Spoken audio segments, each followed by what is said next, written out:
So, should you switch jiu-jitsu gyms? I did, and I'm going to be honest, it was overall a positive experience in my life. I had two professors at my last one, and I was talking with a fellow student at my first gym, and they had confirmed the suspicions that, some people get training and others are kind of just dollar signs in that program, which it might be the case, might not be, but I wanted to take full responsibility for my jiu-jitsu journey. And if that was the case, I was going to move on because I didn't want to just be the guy that was pointing fingers everywhere else before I moved on. And it played out in a saga over the past couple months because I was at the first gym for a few years. I switched to doing grappling exclusively after a couple years of MMA. But it just kind of felt hard to feel like I was authentically part of that team. It kind of felt like I was just a body there for people to submit and grapple off of for the people who were going to be in a tournament. So I was never much of a competitor, but I threw myself into a tournament and took home the bronze medal and got promoted off of that. Then I went in for another one and just completely got smoked a couple times, and I had to go back to the drawing board. But while at the drawing board, I had my disc herniated, and I kind of watched the team move on, right, and kind of just distance itself from me a little bit. Everyone kind of moved on, and I kind of saw just what I was to the team, just kind of like a commodity, at least in my opinion.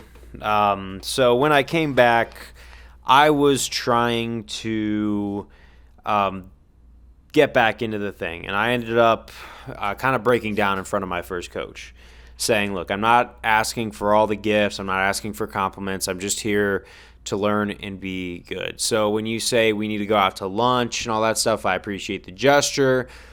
I'm just looking for you to do your job. I come here and I do mine because I had given up a lot for the sport at the time. I mean, I had gone to a lot of trade school and a lot of tech school in the meantime, so I was learning things outside of jiu-jitsu, but at the same time, I was very passionate about the sport despite me never having any aspirations to do anything ADCC or try and be in the realms of the Gordon Ryans or the Craig Joneses of the sport. But I felt like I wasn't invested in, and I felt like the sport can move on pretty fast. So to my first professor's credit, he took a lot of time to train, develop me, and my game, when he was paying attention to me, shot up from 0 to 60. Next tournament, I got outpointed by 1 point, but it was a very close match with a guy who was ready for his next belt. So I got promoted after that tournament, and things really went well for a couple things. And then I kind of saw that there were some people who had some brackets that went very well for them, and it was a picky and choosy of who got to go up on there and compete, and I asked to go up there and compete again.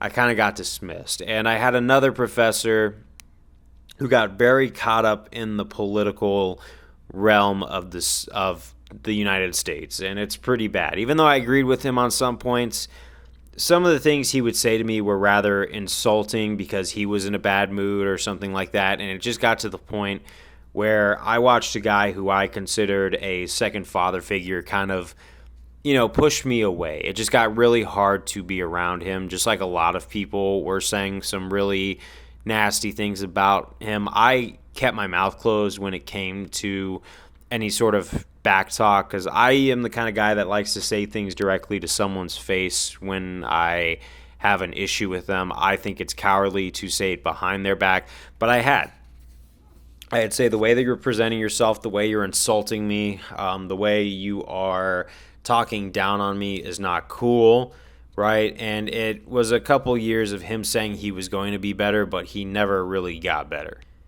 And that really kind of hurt to watch someone you used to look up to kind of like melt away. So you had one that was a shell of his former self, and The other one just had other people in mind. And even when I ask, okay, well, what am I going to do to measure myself for that next level? I got a response of, well, why do you want it so bad? Well, everybody comes here to improve and strive for goals. And it's not going to be there when I decide. It's going to be there when you decide, obviously. But I just don't feel like that there's an honest system of development. Like there's two tiers. And for the first couple years I was there, you never really sparred or rolled with me or wanted to go and be my professor. So I can only see that, it wasn't the same for everybody. And I get that he used to tell me everybody has their own individual path, but that just seemed like a double-edged thing for a double standard, in my opinion, by the end of it. They had upped the price, and I had decided I had had enough. I was moving on. You can't blame the students there. Some groups you're accepted into and some aren't. But I went up to a former coach of that same gym who had moved with some of his students elsewhere where they were doing a lot of no-gi and striking.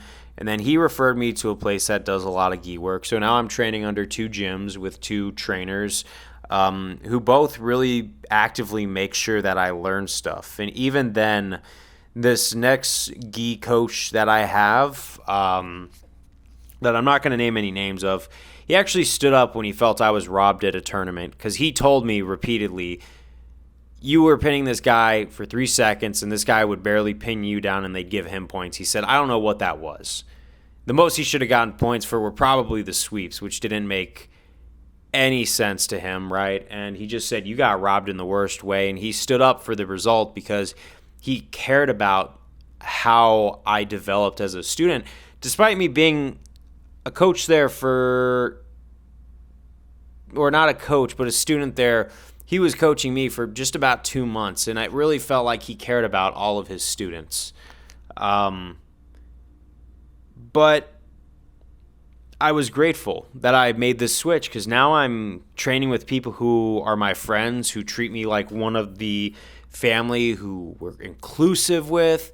We are training with each other. You're not going to get along with everybody there, but I'm more excited to come and see this team day to day, and the results are just better because I feel like I'm part of a team or teams because I've met a lot of friends and I've had a lot of positive influences roll into my life as a result of this, and I'm kind of ironing out my etiquette because the first gym was kind of rough, so I just go full speed a lot, which is probably not too good, and I got to work on that. But I'm willing to for these people. And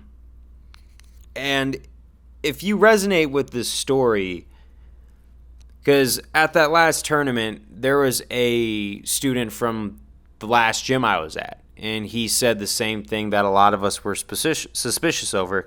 It just feels like some people are invested in and others are just completely left hanging out to dry. If you sign up for jiu-jitsu or any sort of self-defense, you are someone who's taking it in your hands to self-improve, to actively be better at something. You're not lazy. You look yourself in the mirror and you want to be a better human being than you were yesterday. And to have that acknowledgement or that accountability get rewarded with negligence and just complete neglect, you deserve better.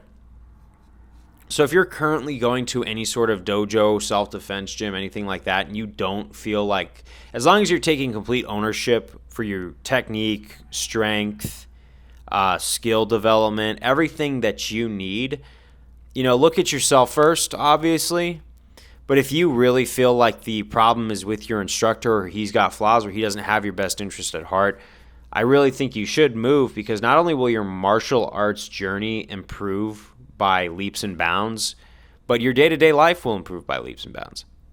And in fact, honestly, that's the one thing I get told in my day-to-day life all the time, that you seem like you're in a brighter mood. You seem like you attract more people. You seem just like an overall happy person. And I was, because looking back, I just always felt like an outlier. Not a pariah, but an outlier, right?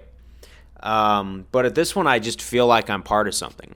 I'm not the most important person in the gym. I'm not the most skilled person in the gym, and I know that. I know my aspirations. I know I'm not going up for ADCC. I do know that I am going to try and be my best person every time I set up, and I can't make excuses if I lose a roll or lose a match or lose a bracket. But working towards eventually overcoming those obstacles is always going to be something I am addicted to, and I'm always going to love it. And now that I'm actually at a place that welcomes me and is very straightforward and not full of a bunch of you know what, I feel like I can move on and just start those next chapters in my life. And I hope you resonated with this story and you could have related to it. And good luck on your martial arts journey. I will see you next time.